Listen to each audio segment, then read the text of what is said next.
Good morning class. आज हम next topic पढ़ेंगे 7th चैप्टर का, और जो नाम है इस टॉपिक का वो है प्रवास। प्रवास का मतलब क्या होता है बेटा?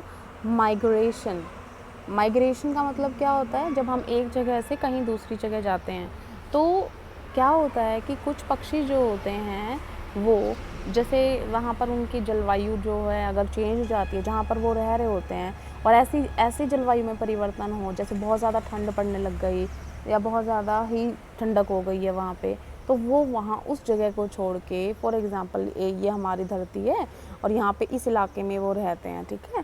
और यहाँ पर इस वक्त मान लो बहुत सर्दी पड़ने वाली है और वो बहुत सर्दी पड़ना शुरू होती है, तो वो जो है वो पक्षी उड़कर कहीं और चले जाते हैं जहाँ उन्हें कंफर्टेबल जगह मिलती है। तो वो जो पक्षी जो एक जगह से दूसरी जगह चले गए हैं उनको हम प्रवासी पक्षी बोलते हैं, माइग्रेटरी बर्ड्स बोलते हैं। हुआ क्या है कि उनका जो मूल प्रवास स्थान था उसके अंदर जलवायु परिवर्तन हुआ, जिसकी वजह से उसके अंदर बहुत ज़्यादा उनकी जो रहने लायक कंडीशन नहीं बची। तो जब वो यहाँ पर रह नहीं पा रहे तो वो इस पर्टिकुलर कहीं भी जो उन्हें सूटेबल जगह मिलेगी वहाँ पर चले जाएंगे, वहीं पर वो रहना शुरू करेंगे कुछ टाइम के लिए। ऐसा नहीं है कि वहाँ पर रहने लग गए और सालों भर वहीं रहेंगे, नहीं, कुछ अंतराल के लिए वो वहाँ पर रहेंगे, अंडे देंगे वहाँ पर, और फिर वहाँ से वापस वो जब उनका जलवायु सही हो जाएगा तो दोबारा से अपने मूल स्थान में रहने लग जाएंगे या मूल स्थान में चले जाएंगे उड़कर। और वो बहुत बहुत ज़्यादा दूर क्षेत्रों में ऐसे जाते हैं उड़ कर। तो ऐसे पक्षियों को हम प्रवासी पक्षी कहते हैं। हमारी जो बर्ड सेंचुरी हैं कईयों में ऐसे प्रवासी पक्षी देखे गए हैं जो आते हैं कुछ टाइम बाद फिर वो चले जाते हैं। तो ये जो बर्ड्स होते हैं इनको हम बोलते हैं प्रवासी पक्षी, क्योंकि वो क्या कर रहे हैं? प्रवास कर रहे हैं, मतलब माइग्रेट कर रहे हैं एक जगह से दूसरी जगह। इंग्लिश में क्या बोलते हैं? माइग्रेटरी बर्ड्स, ठीक है। तो वो बर्ड्स जो माइग्रेट करते हैं अपने जो प्रॉपर उनका रेजिडेंस एरिया होता है वहाँ से कहीं ऐसे इलाके में जहाँ पर उनको रहन सहन सही मिले। इसके बाद बेटा इसमें चैप्टर में नेक्स्ट जो बताया गया है वो है कागज़ के बारे में, कि कागज़ जो होता है, सबसे पहले तो आप ये समझो कि कागज़ जो है कैसे प्राप्त होता है। बेटा कागज़ को प्राप्त करने के लिए हमें वृक्षों को काटना पड़ता है। अब आप सोच के देखो, फॉर एग्ज़ाम्पल हमें 1 टन कागज़ चाहिए तो उसे प्राप्त करने के लिए हमें 17 पूर्ण विकसित वृक्षों को काटना पड़ेगा। इसका मतलब पूरी तरीके से विकसित हो रखे हैं, बहुत बड़े बड़े पेड़ हैं, ऐसे 17 वृक्षों को काट के 1 टन कागज़ मिलता है। तो अगर आपके पास आप कुछ भी यूज़ करते हैं, कोई भी कागज़ का करते हैं, A4 साइज शीट्स करते हैं या कोई नोटबुक्स करते हैं यूज़, तो आप इनको जितना यूज़ कर सकें वो ज़्यादा अच्छा होगा। आप उनको रीयूज़ भी कर सकते हैं। फॉर एग्ज़ाम्पल आपका कोई रजिस्टर है, जो रफ़ रजिस्टर है, उसमें इतने सारे पेजेस होते हैं, तो आप सिंपल क्या कर सकते हैं, आप उसके अंदर पहले पेंसिल से यूज़ कर लीजिए क्योंकि रफ़ है, आपने कुछ करना नहीं है। फिर आप उसके ऊपर दोबारा से उसको इरेज़र से मिटा सकते हैं और बार बार यूज़ कर सकते हैं। और लास्ट टाइम जब आपको लगे कि अब इसकी पेपर की क्वालिटी ख़राब हो रही है और मैं इसमें रब नहीं कर सकता, तो आप उसको सिंपल पेन लेके और उससे काम कर लीजिए। तो पेन लेने के बाद लास्ट में आपको वो दिखाई दे जाएगा, पेन भी दिखाई दे जाएगा, उसको मिटाने की भी ज़रूरत नहीं है। और फिर वो आपका मतलब आपने उस रजिस्टर को, एक ही रजिस्टर को 3-4 बार यूज़ कर लिया है। तो ऐसे करके आप बहुत सारे वृक्षों को बचा रहे हैं।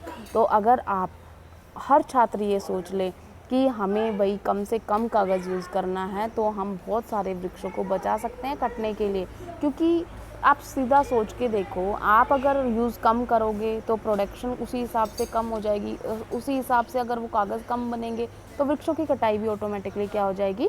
कम हो जाएगी। तो आप वो बचा कर, आप सिर्फ पेड़ ही नहीं बचा रहे हैं, कागज़ बचाने के लिए जो ऊर्जा इस्तेमाल होती है या कोई केमिकल्स इस्तेमाल होते हैं उनको भी बचा रहे हो। तो इस तरीके से ज़रूरी नहीं है सिर्फ कागज़, मैं तो ये कहना चाहूँगी आप हर चीज़ को जितना यूज़ कर सकते हैं बार बार यूज़ कीजिए। उसके बाद उन्होंने एक क्वेश्चन पूछा है, क्या वनोन्मूलन का कोई स्थायी हल है, कि एक परमानेंट सॉल्यूशन है क्या डिफॉरेस्टेशन का? परमानेंट सॉल्यूशन का मतलब होता है कि बस इसके बाद तो परमानेंट सॉल्यूशन क्या है? सिर्फ एक ही है हमारे पास, हम वृक्ष रोपण कर सकते हैं।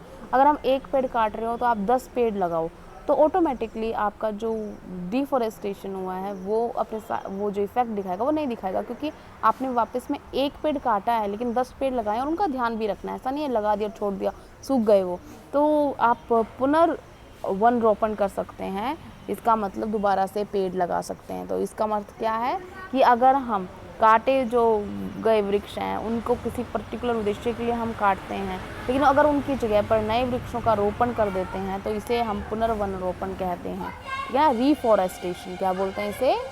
रीफॉरेस्टेशन।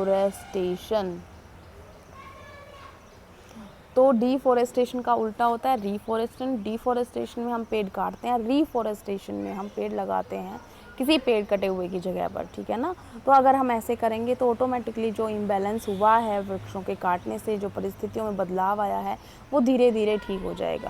बेटा इसी के साथ आपका जो चैप्टर हो गया वो कंप्लीट हो गया। और इस चैप्टर से जो हमने सीखा है वो यही सीखा है कि हमें पेड़ पौधों की रक्षा करनी चाहिए। हम जितनी चीज़ों को आराम से यूज़ कर सकते हैं हमें उनको यूज़ करना चाहिए, उनको कम से कम हमने यूज़ करना है ताकि ज़्यादा उपयोग ना करें हम, ज़्यादा और पेड़ों की कटाई ना हो। पेड़ों से ही क्या बनते हैं, बहुत सारी चीज़ें बनती हैं, मेडिसिन बनती हैं, आपकी वो लकड़ियाँ बनती हैं, फर्नीचर बनते हैं, ठीक है, कागज़ बनते हैं। तो आप अगर हर चीज़ को लिमिट में यूज़ करेंगे, रीयूज़ करेंगे, तो ऑटोमेटिकली आप पेड़ों को बचा रहे हैं, क्योंकि पेड़ ही हमारा जीवन है, क्योंकि पेड़ों की वजह से ही हम जिंदा हैं। तो हमें उनके हिसाब से ही उनके लिए भी कुछ करना चाहिए। अगर हम एक पेड़ काट रहे हैं अपनी किसी आवश्यकता के लिए, तो हमें उसके लिए फिर 10 पेड़ भी लगाने चाहिए, ताकि हम वो जो भरपाई है वो कर सकें। एक पेड़ काटने से जो वातावरण में कमी आएगी, ऑक्सीजन की कमी आएगी, उसके लिए फिर हम बाद में छोटे पौधे लगाएं और उनको फिर विकसित करें अच्छी तरीके से। आज के लिए इतना ही बेटा। Thank you class.